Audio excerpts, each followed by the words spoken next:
नमस्कार मेरे प्यारे भक्तों, जय श्री राम, जय हनुमान, जय माता रानी। आज की हमारी इस पावन सभा में आप सभी का स्वागत है।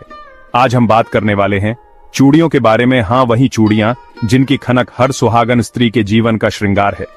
वही चूड़ियां जो न केवल हाथों की शोभा बढ़ाती हैं बल्कि सुहाग की रक्षा का आशीर्वाद भी देती है। भक्तों, हिंदू धर्म में चूड़ियों का स्थान बहुत ऊंचा माना गया है। कहा जाता है कि जब तक स्त्री के हाथों में चूड़ियां खनकती रहती हैं तब तक घर में रौनक बनी रहती है, घर में समृद्धि आती है और पति की उम्र लंबी होती है। इसी कारण से हमारे शास्त्रों में सुहागिन स्त्रियों के लिए यह नियम बनाए गए हैं कि वे कभी भी हाथों को सूना न रखें। अब आप सोच रहे होंगे कि चूड़ियों का इतना महत्व क्यों है, तो आइए आज हम आपको इसके पीछे छिपे रहस्य बताते हैं। कहते हैं कि चूड़ियों की मधुर खनक नकारात्मक ऊर्जा को दूर करती है। घर में अगर कोई अशुभ शक्तियां प्रवेश करने की कोशिश भी करें तो चूड़ियों की झंकार उन्हें बाहर ही रोक देती है। आपने देखा होगा कि जब कोई नई नवेली दुल्हन ससुराल में आती है तो उसकी चूड़ियों की आवाज पूरे आंगन में गूंजती है। उसे सुनकर हर कोई प्रसन्न हो जाता है क्योंकि वह आवाज समृद्धि, सौभाग्य और सुख शांति की प्रतीक होती है। मेरी प्यारी बहनों, ये जानना भी बहुत जरूरी है कि चूड़ियां केवल गहना नहीं बल्कि आपके सुहाग का अभिन्न हिस्सा हैं। कांच की चूड़ियों की खनक देवताओं को भी प्रिय होती है। कहा जाता है कि मां लक्ष्मी का वास कांच की चूड़ियों में होता है, लेकिन इन्हें खरीदते समय सावधान रहना चाहिए कि कहीं कोई चूड़ी टूटी हुई ना हो। टूटी हुई चूड़ियां धारण करने से न केवल अपशकुन होता है बल्कि यह परिवार के लिए आर्थिक हानि का कारण भी बन सकती है। अब मान लीजिए कि चूड़ियां टूटी नहीं बल्कि पुरानी हो गई हैं। ऐसे में बहुत सी महिलाएं उन्हें कचरे में डाल देती हैं। लेकिन भक्तों, यह गलती कभी मत करना। पुरानी चूड़ियों को इकट्ठा करके किसी पवित्र जगह पर विसर्जित करें। अगर आपको अवसर मिले तो इन्हें गंगा, यमुना या किसी भी पवित्र नदी में प्रवाहित करें। कहा जाता है कि इससे देवी मां प्रसन्न होती हैं और आपके पति के ऊपर कभी कोई संकट नहीं आता। अब एक और महत्वपूर्ण नियम है, दोनों हाथों में चूड़ियों की संख्या। कभी भी दोनों हाथों में बराबर चूड़ियां न पहने। अगर बाएं हाथ में 9 हैं तो दाएं में 10 अवश्य हों। यह असंतुलन ही आपके सौभाग्य का संतुलन है। अब मेरी बहनों, चूड़ियां पहनते समय ध्यान रखें कि बाल खुले ना हों। अगर आप छोटे बाल रखती हैं तो सिर पर पल्लू कर लें। यह शुद्धता का नियम है और इसे पालन करना बहुत आवश्यक है। अब आइए सोने की चूड़ियों की बात करें। सोने की चूड़ियां भी सुहाग का प्रतीक हैं, लेकिन नियम यह है कि इन्हें केवल एक हाथ में न पहने, दोनों हाथों में पहनना आवश्यक है।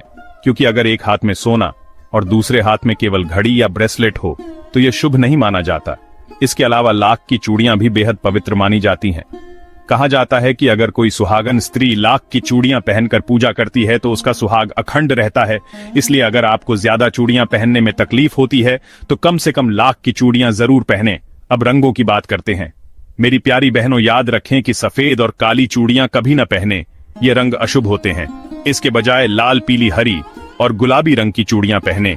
ये रंग न केवल सौभाग्य बढ़ाते हैं बल्कि घर में भी खुशहाली लाते हैं। अब एक और बात जो बहुत सी महिलाएं नहीं जानती, अपनी चूड़ियां कभी भी किसी दूसरी महिला को न दें और न ही किसी और की चूड़ियां खुद पहने, क्योंकि यह आपकी किस्मत और आपके सौभाग्य का प्रतीक है। अगर आप इसे किसी और से साझा करेंगी तो आपके रिश्तों में दरार आ सकती है और बुरी नजर लग सकती है। संध्या समय यानी सूर्यास्त के वक्त चूड़ियां पहनना मना है, क्योंकि प्रदोष काल में यह कार्य अशुभ माना गया है। चूड़ियां सुबह या दोपहर में पहने या फिर रात को, लेकिन सूर्यास्त के समय नहीं। अब सोचिए कि अगर आपको चूड़ियां बदलनी हैं तो क्या करें। उस समय आपका हाथ बिल्कुल सूना ना हो। आप चाहें तो एक रंगीन धागा या दुपट्टा हाथ पर बांध लें और फिर चूड़ियां बदलें। इससे आपके हाथ कभी सूने नहीं होंगे और सुहाग का आशीर्वाद बना रहेगा। नई चूड़ियां खरीदने का समय भी बड़ा मायने रखता है। कभी भी मंगलवार के दिन नई चूड़ियां न खरीदें। सबसे शुभ दिन है शुक्रवार, इस दिन खरीदी गई चूड़ियां आपके घर में लक्ष्मी का वास कराती हैं। मेरी प्यारी बहनों, चूड़ियां केवल श्रृंगार नहीं बल्कि आपके सुहाग की ढाल हैं।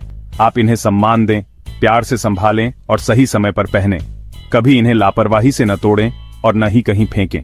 भक्तों, अगर आप इन छोटी छोटी बातों का ध्यान रखेंगी तो आपके जीवन में कभी भी अशांति नहीं आएगी। पति की उम्र लंबी होगी, घर में सुख, शांति और समृद्धि बनी रहेगी और मां भगवती की कृपा हमेशा बरसती रहेगी।